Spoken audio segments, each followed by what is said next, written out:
Hi friends, आप लोग का एक बार फिर से स्वागत है हमारे आस्क नर्सिंग अब यूट्यूब चैनल में।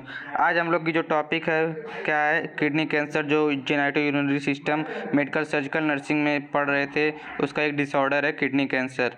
तो ये मेन टॉपिक है, इसको हम लोग ध्यान से पढ़ेंगे। तो हम लोग अपने टॉपिक की तरफ चलते हैं, शुरू करते हैं। इसका इंट्रोडक्शन क्या है। Kidney cancer is usually defined as any cancer that is determined to have arise from the kidney cancer को हम लोग रीनल कैंसर भी कह सकते हैं। जो किडनी कैंसर होता है, कहाँ से किस पार्ट में कैंसर होगा, हमारे किडनी में एराइज होगा, तो हम लोग क्या कहेंगे, उसको किडनी कैंसर कहेंगे। It usually does not include metastatic cancer of the kidney that arouse outside of the kidney as spread to it।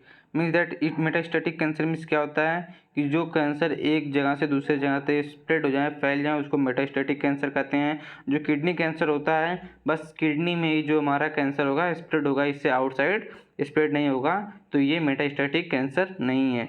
तो उसके बाद इसका रिस्क फैक्टर देखते हैं क्या होता है। किडनी कैंसर इंट्रोडक्शन आप लोग समझ में आ गए ना। कोई डाउट हो प्लीज़ कमेंट बॉक्स में मेंशन करिएगा। रिस्क फैक्टर देखते हैं क्या होता है। Kidney cancer develop most often in people over 40% age 40 age but one knows that exact but no one knows that exact cause of this disease. मतलब कि ये जो किडनी कैंसर है, जो 40+ एज के पर्सनस होते हैं उसमें ज़्यादा देखने को पाए जाते हैं, और जो कि इसका कोई कॉज एग्जैक्ट अभी तक रिसर्च के द्वारा पाया नहीं गया है।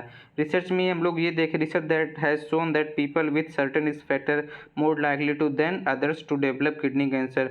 जो रिसर्च से देखा गया है कि स्मोकिंग करने वाले जो व्यक्ति होते हैं, उन लोगों में किडनी कैंसर के चांसेस ज़्यादा पाए जाते हैं। Cigarette smoking major risk factor. उसके बाद दूसरा पॉइंट क्या है, obesity. It increase risk of kidney cancer in both men and women. Obesity के कारण मेन और वुमेन बोथ में रिस्क जो कि बढ़ जाता है किडनी कैंसर के। High blood pressure, hypertension has been found to be a risk factor for a kidney cancer. जो हाई ब्लड प्रेशर होता है, ये भी कॉज होता है, रिस्क फैक्टर होता है मेनली किडनी कैंसर के। उसके बाद कुछ लॉन्ग टर्म डायलिसिस की वजह से जो रिस्क फैक्टर है, ये भी हो सकता है कि लॉन्ग टर्म डायलिसिस हो रहा है तो उसकी वजह से किडनी कैंसर होने chances. Occupational exposure to toxic compound, किसी के व्यवसाय है जिसको जो टॉक्सिक सब्सटेंस और टॉक्सिक मटेरियल के कांटेक्ट में आ रहा है, उसकी वजह से किडनी कैंसर होने के चांसेस इसके अंदर देते हैं। Risk of kidney cancer is increase in workers expose to asbestos cadmium, जो खतरनाक मेटल्स होते हैं उसके कांटेक्ट में आते हैं। Petroleum products, dry cleansing solvent as well as who works in the iron और स्टील इंडस्ट्री। जो व्यक्ति कैडमियम और जैसे एबस्टोन जैसे खतरनाक मेटल्स के कॉन्टैक्ट में आते हैं और जो स्टील और आयरन की कंपनी में काम करते हैं, उन लोगों को ज़्यादा खतरा रहता है किडनी कैंसर का। और जेनेटिक प्रीडिस्पोजिशन मीन्स दैट किसी का फैमिली में हुआ है उसको भी चांस होता है कि किडनी कैंसर हो सकता है। Several genetic syndrome has been associated with an increased risk of kidney cancer. अभी हम हमको बताए हैं किसी फैमिली मेम्बर में हुआ रहेगा। उसके बाद एनालिजेस्टिक एब्यूज नेफ्रोपैथी मीन्स दैट कि एनालिजेसिक हम लोग अगर किसी को एब्यूज़ मतलब एडिक्ट हो गया है कोई व्यक्ति, तो उसकी वजह से भी उसको किडनी कैंसर हो सकता है। जैसे कि हु यूज एस्पिरिन और फेनासिटीन contain with analgesic over a long period are at a risk of developing chronic renal failure and they may also be at an increased risk of kidney cancer। हम आपको बताए हैं जैसा कि कोई addict हो जा रहा है, पर डे एनाल्जेसिक यूज कर रहा है, तो उसको भी रिस्क इंक्रीज हो जाता है। उसके बाद रिस्क फैक्टर क्या है, चाइल्डहुड कीमोथेरेपी। किसी बच्चे को चाइल्डहुड में मतलब कि बचपन में कीमोथेरेपी दी गई हो, तो उस बच्चे को भी रिस्क फैक्टर्स या चांसेस इंक्रीज हो जाते हैं किडनी कैंसर के। During this time period giving chemotherapy to treat cancer, autoimmune disorder, bone marrow transplantation that increase risk of kidney cancer of genetic abnormality that cause by the treatment. जो कि किसी व्यक्ति को अगर जेनेटिक प्रॉब्लम है, उसको treat करने के लिए हम लोग किसी बच्चे में जेनेटिक प्रॉब्लम था, उसको ट्रीट करने के लिए हम लोग कीमोथेरेपी का यूज करते हैं, तो उसमें भी बाद में चल के क्या हो जाता है, रिस्क इनकी दे जाते हैं किडनी कैंसर के। उसके बाद स्टेजेस क्या होते हैं किडनी कैंसर के, मेनली 4 स्टेज होते हैं किडनी कैंसर को। देखते हैं 4 स्टेज के दौरान किडनी कैंसर होता है। पहला स्टेज क्या है? The tumour is confined to the kidney and does not involve the capsule of the tissue that surround the kidney. इसमें जो ट्यूमर सेल्स फॉर्म होंगी किडनी के में और इन्वॉल्व इसमें नहीं होगा कैप्सूल का, ठीक है। ट्यूमर सेल फॉर्म हो जाएंगे किडनी के स्किन पे, आउटर लेयर पे, बस इसके कैप्सूल में इन्वॉल्वमेंट नहीं होगा। उसके बाद सेकंड स्टेज क्या होता है? The tumour extend through the capsule of the kidney. जो किडनी का कैप्सूल है उससे एक्सटेंड हो जाएगा ट्यूमर। उसके बाद थर्ड स्टेज में क्या होगा? The tumour involve lymph node और extend into the renal vein और इन्फीरियर वेना केवा। जो फोर्थ स्टेज किडनी का होता है उसमें किडनी लिम्फ नोड और कहाँ तक? रीनल वेन और इन्फीरियर वेना केवा तक स्प्रेड हो जाता है।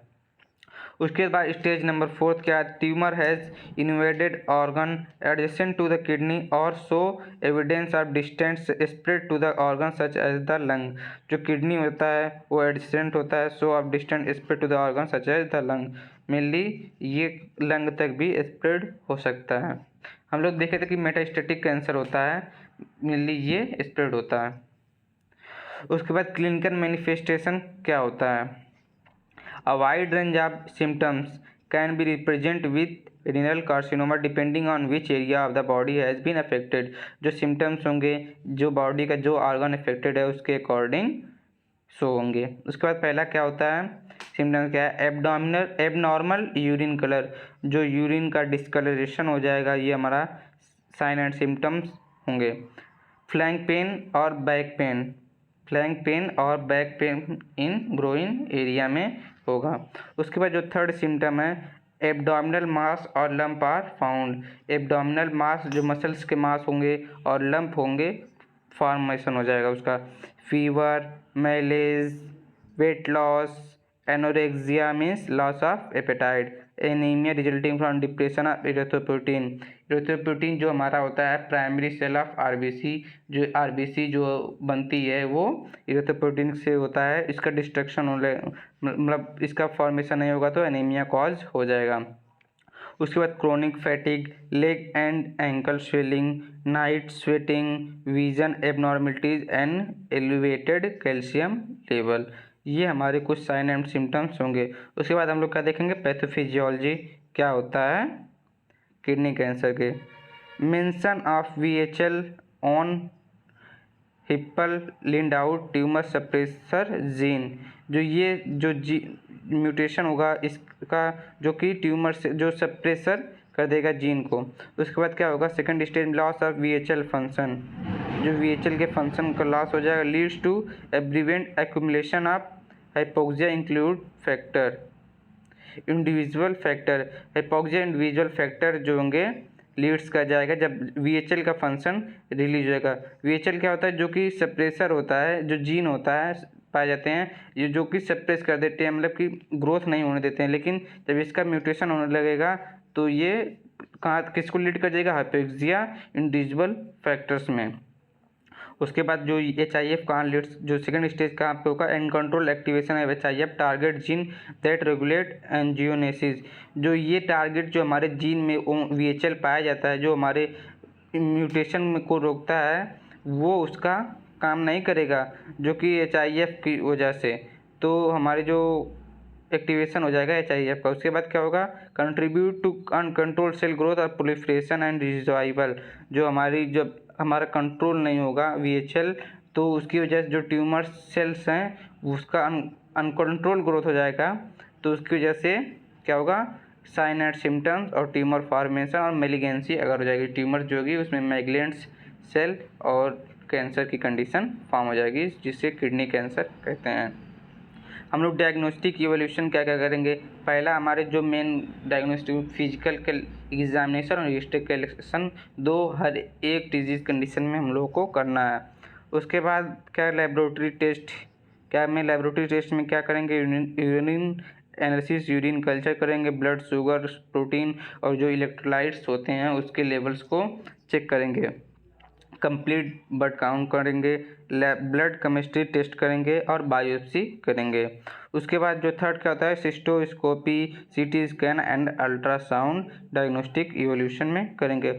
उसके बाद मैनेजमेंट क्या होता है किडनी कैंसर का, मेनली सर्जिकल मैनेजमेंट किया जाता है। Surgery is the most common treatment for kidney cancer. It treats cancer in the kidney at the area close to the tumour. ये मेनली सर्जरी के दौरान ये ट्रीट किया जाता है। तो इसमें पहले क्या सर्जरी होता है, nephrectomy. Nephrectomy operation to remove the kidney is called nephrectomy. Means that की removal, ectomy means removal of an organ. किसी भी एक्टोमी किसी भी वर्ड के पीछे लगा होगा तो उसका रिमूवल होगा। Means that operation that remove the kidney is called nephrectomy. There are several types of nephrectomy. There type of only depend on the stage of tumour. जो नेफ्रेक्टोमी होगा कई टाइप्स के होते हैं जो इसके किसके अकॉर्डिंग होते हैं, स्टेज के अकॉर्डिंग होते हैं। जो पहले नेफ्रेक्टोमी क्या होता है, radical, remove the entire kidney along with adrenal gland. जो रिमूव कर देंगे इंटायर किडनी को विथ किसके साथ, एड्रिनल ग्लैंड के साथ। उसके बाद दूसरा क्या होता है टाइप्स नेफ्रेक्टोमी का, simple, remove any only the kidney not gland. जिसमें जो क्या होता है सिंपल में जो केवल किडनी को हम लोग रिमूव करते हैं, ग्लैंड को रिमूव नहीं करते हैं। उसके बाद partial, remove only the part of the kidney where tumour present. Partial जो नेफ्रेक्टोमी में क्या होता है कि जो किडनी जिस पार्ट में अफेक्टेड है जहाँ पे ट्यूमर सेल्स फॉर्म है बस उसको रिमूव करेंगे। उसके बाद आर्टेरियल एम्बोलिज क्या होता है, it is a type of local therapy that shrink the tumour when surgery is not possible. Immobilisation may be use to help remove the symptoms of kidney cancer. जिसकी वजह से आर्टेरियल एम्बोलिज्म क्या होता है, जो हम लोग एक लोकल थेरेपी यूज करते हैं जिसमें जो ट्यूमर सेल्स हैं उसको श्रिंक किया जाता है जो कि रिमूव कर देता है किडनी कैंसर के सैंपल को। उसके बाद क्या होता है biological therapy. This therapy was the natural body's ability to fight cancer for the patient. Metastatic cancer में अलाउ इंटरनेफ्रॉन और इंटरल्यूकुलिन। जो इसमें हमारे जो बायोलॉजिकल और इम्यून सिस्टम को कुछ थेरेपीज़ के अकॉर्डिंग इन किया जाता है जिससे कि जो हमारी इम्यून पावर है जो उससे लड़ सके एंटीजन से। उसके बाद हार्मोन थेरेपी क्या होती है, estrogen, progesterone and tamoxifen therapies has been used in the part to treat kidney cancer. कुछ एस्ट्रोजन जैसे प्रोजेस्टेरोन जो हार्मोन्स होते हैं उसके लेवल को इंक्रीज किया जाता है जिसकी वजह से हमारे बॉडी में किडनी कैंसर को ट्रीट किया जाता है।